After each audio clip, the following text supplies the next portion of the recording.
Hello everyone, and welcome to another episode of my F1 2013 Classic Career Mode here today at Belgium. Hope you enjoyed this episode, and if you do hear any sniffling during this episode, I'm sorry, but it's because I suffer from something called hay fever, and if you don't know what that is, then Google it. But anyway, there's the grid for the Belgian Grand Prix, and I will now go to the grid for the Belgian Grand Prix.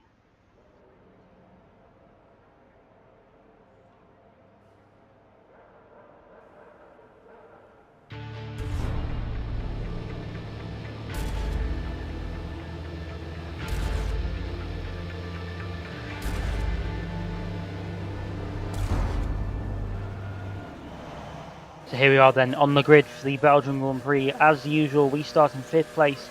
As the lights come on now, it's 4 lights, it's 5 lights.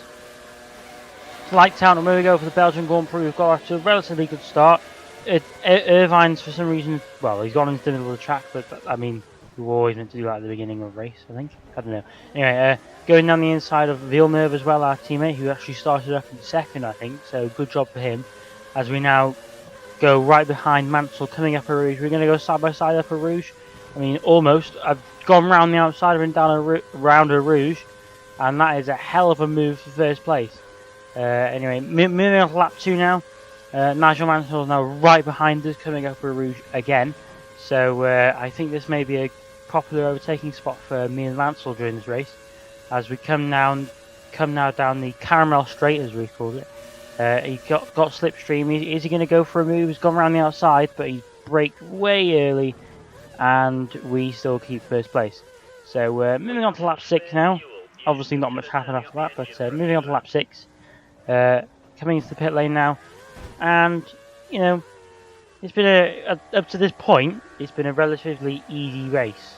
Apart from lap 2, it's been a relatively easy race because, you know, obviously not much has happened because you've not seen it. But anyway, doing our normal pit stop, it should be about 5.5 seconds maybe. Yep, 5.5 seconds. I mean, it's kind of a given now that there's going to be 5.5 seconds in this. But coming out now in 4th place, just behind Eddie Irvine. And Mansell is still behind us actually, so you know, it could get quite interesting with that. But moving on now to lap 14, coming into the pits again.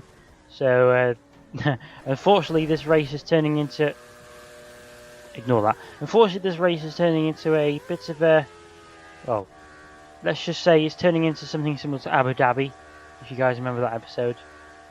Unfortunately, you know, I'm sorry about this, but you know, it's just the way it goes sometimes with this mode on 2013. Sometimes the AI aren't really up to scratch around some circuits, and yeah, it kind of happens really.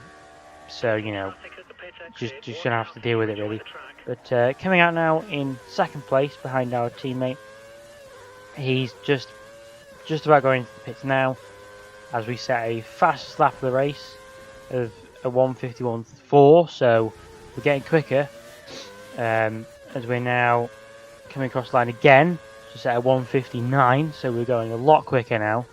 I mean, he wasn't. I mean, at the beginning of the race, Mansell was there. But then towards the end, he just disappeared. I don't know really what happened. I think it was Villeneuve catching up to him. But anyway, now coming on to the final lap of the Grand Prix, coming around the final chicane to take another dominant win here at the Belgian Grand Prix. Let's hope we can do this for the rest of the season.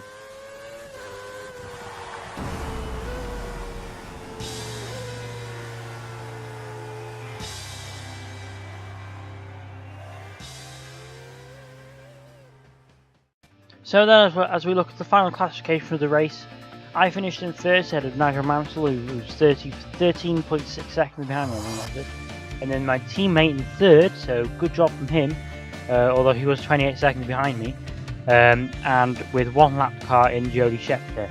He seems to have gone a bit downhill since the 1st Grand Prix, because I seem to remember he finished 2nd in the 1st Grand Prix. So I don't know what's happened to him. It's been a really weird season for him.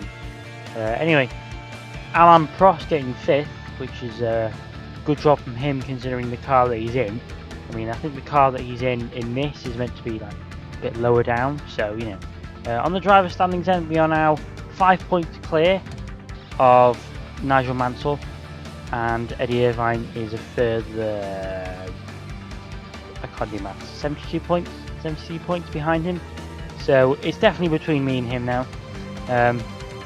Villeneuve is slowly catching up to David Coulthard, which is good.